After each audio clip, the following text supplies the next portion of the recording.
you know how that go.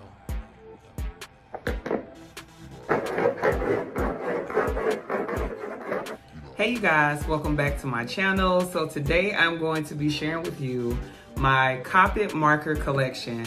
Now, if you are unfamiliar with Copic markers, they are fairly expensive, but I'm actually going to share a little bit later in the video how you can get or start your brand new collection of these. If you are into fashion illustration or animation of some sort, this may be the video for you. Another important fact. So a few things about Copic markers. First of all, let's just talk about this beautiful visual presentation that's going on right here. So when I first got my Copic marker line, I actually purchased this from a seller on eBay. They were organized by numbers, and what I noticed is that with them being organized by the numbers, they do not look visually appealing. So I did type a few things in on YouTube, and I found Sally, I think it's Alnock's hex chart. So I ended up printing this and doing this hex chart to basically figure out what colors are going to blend well together, what colors I would have needed or wouldn't have needed if I didn't have them. All right, so a few things about Copic markers. They are alcohol based, they are low on odor, they are 100% refillable. You do have a dual tip, which is going to be a brush on one side and a chip on another, which I'm going to show you guys a little later in the video. And the blending capabilities with these markers are pretty seamless. So I'm going to try to demonstrate some of that to you guys. And this is going to be really, really great for people who are into fashion illustration the old school way. Now, I do digital illustration as well on my iPad, and so hopefully sometime later on in the year we can get into how you can convert this into Procreate or whatever. But I do think that if you are just getting into fashion design, you don't know anything about fashion illustration, you want to learn how to blend colors, you want to test things out, you want to try out colors for your collection, you want to see how things work, I think these markers are perfect. I'm so glad that I kind of came across them. I've done a lot of research, super excited to show you guys how they work.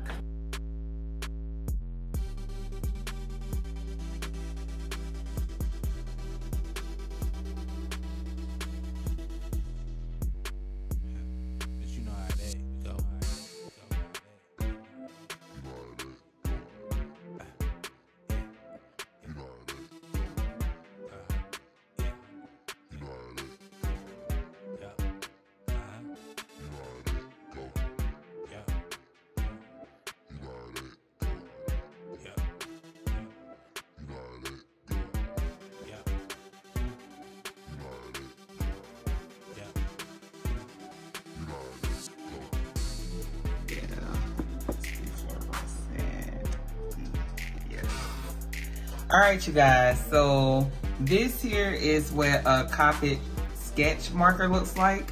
One of the things that I did notice, a lot of people had tape wrapped around their ends to identify the brush from the chip.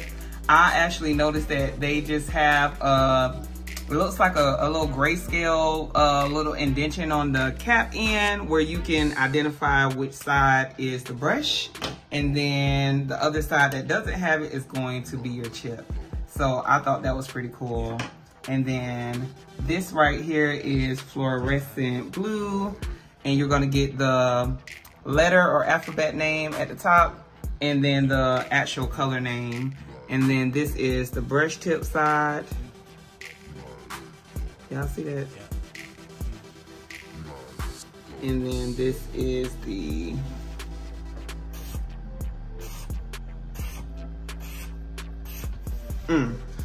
that's the chip side.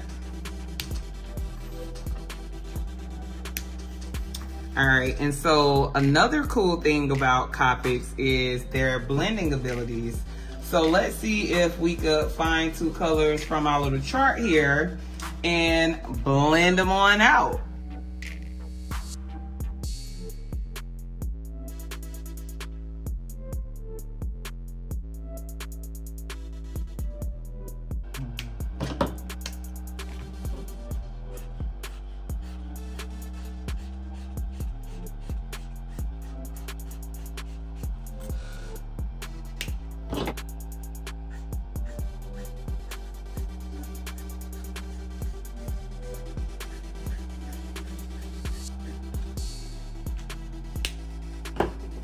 here is one of the easiest and I feel affordable ways to start your own Copic marker collection. Now, I went onto eBay. I actually started with Facebook Marketplace. I went to eBay. There's another app, I don't know how to pronounce it, so I'll just drop it, drop the picture into the video. And then I think I also just read a few things on Reddit to try to figure out, okay, what's the best way to do this? How deep, like, do I really gotta go on the black market for these markers or what? And surprisingly, there are a lot of people, long-time artists, who have been doing this. They may wanna get rid of their collection. They may have doubles. I found so many different people who are either just selling some or basically put me in a position where I could start my own collection. And I'm talking about you can get a lot of 100 markers. You can find them for $100. You guys know 72 of them. The Copic Chow or the Sketch is probably about $3.99, $400, something like that. So they can be fairly expensive. So I would just say try to look into areas where artists hang out. That's what I did. I was willing to even go as far as hitting up some of my peeps at the old schools and say, hey, do you know anybody who's selling some Copic markers that want to let them go for a cheap price? So that's just my suggestion there.